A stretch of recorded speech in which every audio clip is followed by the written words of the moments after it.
wanted to spend a few minutes talking about how to care for your pellet grill and making sure you don't have any bad things happen, like pellet grill shuts down, you get a fire inside of your pellet grill, and it just messes things up.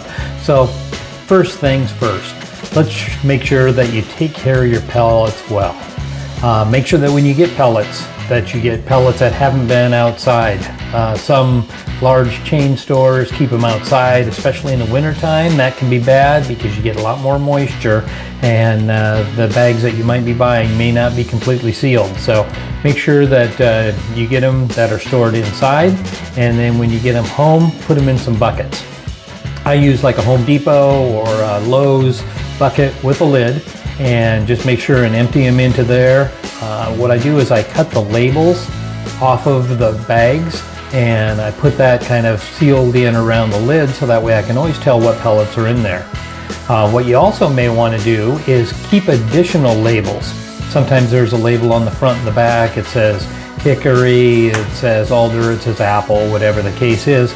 Keep an extra one of those, and then when you put the pellets in your hopper, you can put that label in the lid, kind of on the bottom side of the lid, and then put a magnet on there to hold it. So that way you can always open up your lid and know what pellets that you currently have in the hopper.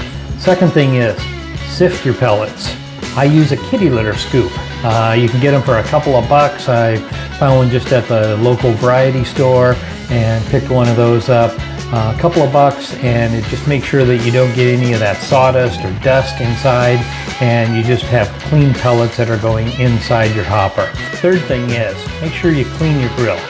Get the shop vac out every couple of cooks, take the racks, take the diffuser trays out, get inside there, make sure that you get the burn pot cleaned out and just any dust that's inside. I've had a couple of pellet grills that I've picked up that people say, well, it's not working anymore, I'm having a lot of problems with it. They sell them to me or give them to me and I refurbish them. Well, sometimes I found a gallon or 2 gallons of just burnt ash inside of there. Clean them out, fire it up, it works great. The fourth thing is to use the shutdown cycle. Most of the new pellet grills, the controllers have a shutdown cycle. Don't just pull it out of the wall with a plug, don't just turn it off. Make sure you go to that shutdown cycle. What that does is make sure that any pellets that are still inside the burn pot will be basically ignited and burned, and you're not going to have the residue of unburned pellets in there. So that's going to help you on your next cook and make sure that it's clean. Now, the last thing is the storage of the grill itself. Depending on where you live, and I'm in the Pacific Northwest, so that means that I've got a lot of moisture, especially in the winter months.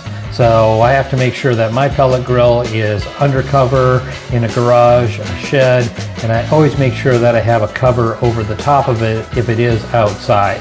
So those are $70, $80. You can find them on Amazon. You can find it from the manufacturer of your pellet grill.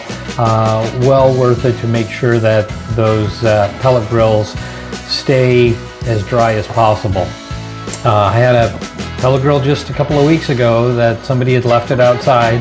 The entire auger, all the pellets got wet, they swelled up, then they solidified.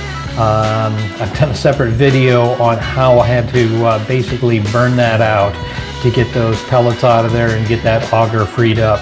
So make sure that you keep it under cover, empty the hopper of any extra pellets that you might have. There's 5 things. Again, pellet storage, remember the buckets.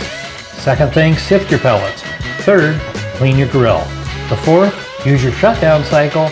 And then the fifth, make sure you store it under cover, or make sure that you have a cover on top of your pellet grill.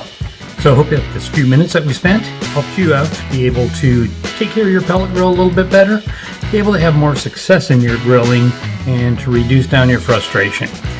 If you have any comments, please put them below and be glad to take a look at those. And always, if you like what I'm doing here, please consider subscribing and hit that like button too. So happy grilling.